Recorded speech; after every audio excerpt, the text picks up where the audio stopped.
Hi guys, it's the 1st of December and I hope you're well. We are back in my car. I have just been to Kmart to buy another dash thingy for my iPhone. This is the one that I had last time that broke, but for $4 and not having any other solution, I was like, well, I'll just buy it again. I also bought another $4 one they have that's a different style in the hope that that might last, but still struggling with it and it bounces all the time. So if you know anything about how to fix this issue, please let me know. So today has just been a huge day of planning for me, to the point where I am feeling a bit like, I don't know if overwhelmed is the right word, but I'm just feeling like drained in a sense, because I probably was doing it for like 5 hours. So I went to the gym this morning at 7. I got there and just did 30 minutes on the Stairmaster, which has become my new go-to when I'm just like kind of want to do the bare minimum, even though it's a really tough workout. So I did that, and I don't know if I was talking about this in yesterday's vlog or if I had the idea after the vlog, but the gym's heaps quieter. At like 6 a.m. the car park is packed, and then at 7 a.m. there's like 3 cars there. So also just wanting to make sure, for the first time in my life, well, that's such an exaggeration, for the first time in my adult life, actually making sure I'm getting 7 to 8 hours sleep every night. And I've decided to test out whether waking up at 6:30, which is a bit later than I normally would wake up, is a good time, and to sort of let go of needing it to be really early, and just then being more productive when I'm actually working later in the day. So I tested that out this morning. So far so good. I mean, the first day of anything normally goes pretty well. So hard to tell at this point in time, but I just have to concentrate for a second because I'm going away. I normally wouldn't go to work. And yeah, so I went to the gym, and while I was at the gym, I listened to a really great podcast episode by Brooke Castillo, my favorite person, and I was really excited when my alarm went off. I don't actually know how I saw it, but I can't remember if I looked at my podcast app or something, but I saw that there was a new episode.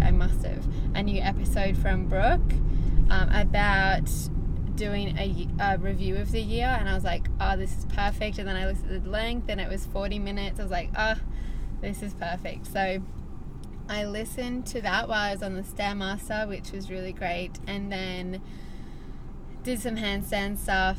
I'm still working on getting a handstand, so I just try to do that for 5 minutes, just practicing kicking up against the wall at this point, and then trying to balance by taking my legs up. Anyway, did that, came home, had breakfast, just like sat with everyone for breakfast, which is really nice.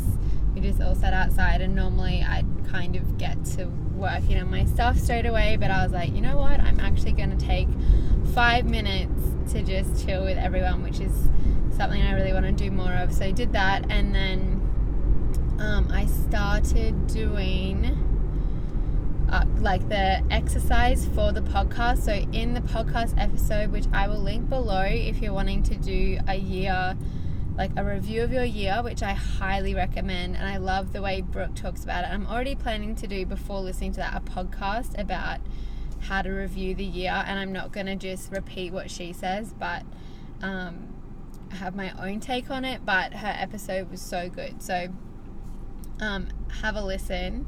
But she recommends all these different things, different questions to think about, and I went through all of that. And because I'm in her online course, there's like a workbook for each podcast episode. So I went through that, which probably took me an hour because I did it really thoroughly. And I really wanted to do it properly. And then after that, I did the first bit of her this month's work in her course about planning for 2018 and setting an impossible goal. And I feel like I spoke about this in yesterday's vlog, but I can never remember if I did what I talked about the day before. But she was just saying, actually I think I did, because I was talking about it with Kit, so I won't repeat it. If you want to see, sorry about all this bouncing, if you want to see, go back and watch the vlog from yesterday, because in that one I'm just chatting through like the impossible goal thing. But this morning I actually did the work, which took a shit ton of mental energy, like so much thinking. So I feel like I don't know, the whole process as well was like inspiring, overwhelming, because you brainstorm what you want your impossible goal to be, and really let yourself dream big for what you can do in the next year. And I found that really challenging, because I have previously been the kind of person that I only want to set goals I can achieve, which means instead of achieving really big goals, what often happens is I don't set goals, or I set really small, realistic goals. Even though I'm the kind of person that loves planning, I still find myself backing away from planning because I have been worried that I won't follow through. And the worry there is not the not following through, but the not wanting to disappoint myself.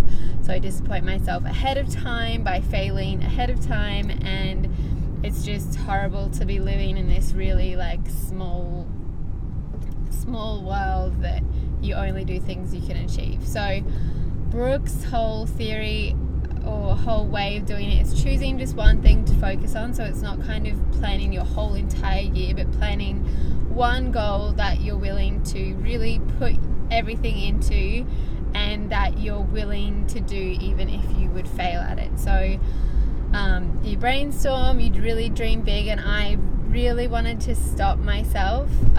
Like after writing a few different things, I was like, oh, that's really enough. And then I was like, no, I'm actually just going to stick with this exercise until I've written like at least a full page of just different ideas about what I could achieve in the next year, which felt really uncomfortable, but once I was in it, I was also like really excited. And then choosing one goal. So for me, and because I actually want to share what I'm doing, and I like when people share numbers, I'm a numbers person. I'm a words person too. I know how everyone says like, you know, you're either like numbers or words. I like both, and I feel like that's not a thing. Anyway, so my impossible goal is to have business revenue of 120 grand next year, Australian. So that's 10 grand a month, and to be working full time in/on my business. So that's my impossible goal. It kind of feels like it can be, like Anne Brooke was saying, the point of it is to have a goal that the current you, like you need to grow as a person to achieve the goal, because if you were already the kind of person that could achieve the goal, you probably already would have.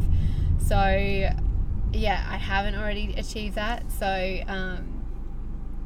in a sense, it's like it's totally new territory. And after the brainstorm and picking your goal, then the next thing is to think of all of the different obstacles that are going to stop you from achieving that goal, and like all of the doubts. And it's totally natural when you have a goal to just, your brain freaks out. Also, I just remembered the battery's probably going to run out soon on my phone, so I'm going to try and finish this up because I've already been talking for 10 minutes. But you go through all of the doubts and everything in your mind, all of the obstacles, all of the ifs and buts, write that all out, and then you think of someone that if they could step into your life and actually achieve that goal for you, if that makes sense, like who could step into my life, my business right now, and generate the results that I'm wanting to get if they stood in my place.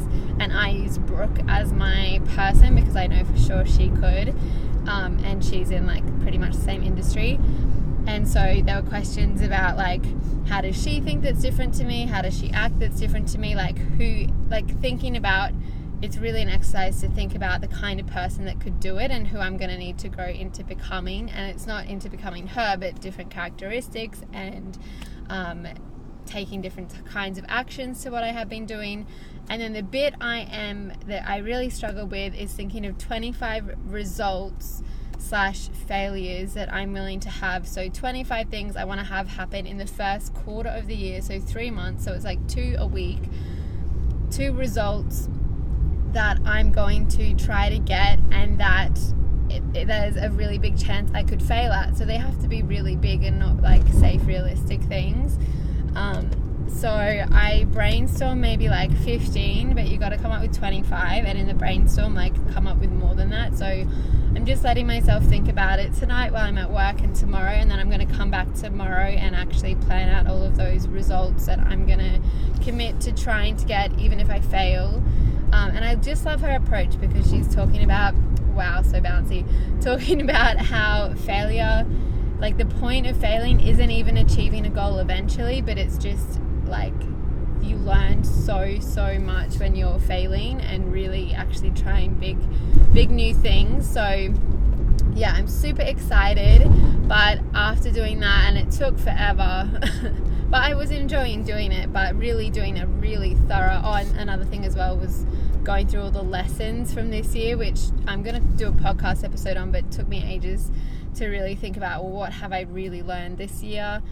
It was really great, but I'm just thinking about, like, it's just really thinking about things in a whole new way, in a much bigger way than I have before. Like 25 results I'm going to try and get, whereas I feel like normally I try to get 1 in a quarter. This is like 25. So I'm super excited to be documenting this as well. And I feel like it's nearly around day 100, which is so cool, and I just can't wait to see, like, to keep documenting my journey, and to be able, more so just for selfish reasons, to look back and be like, oh, that's so cute. Like Brooke was talking about, she used to have her goal to have, like, I don't know, it was like 100 students or something. Now she has like way more. It was some small goal, and she's like, looking back on the old me, it's like, oh, that's so cute that was so big for you. And like, I would really love to be able to look back on my goals and be like, oh, like, yeah, there was a time when that was beyond what you thought you could do, and now you've done it. So anyway, I feel like the battery's about to go, so I'm gonna leave it here. But it's just fun chatting in my car, and yeah, I will talk to you tomorrow. I hope you're really well, and yeah, I'll see you then. Bye.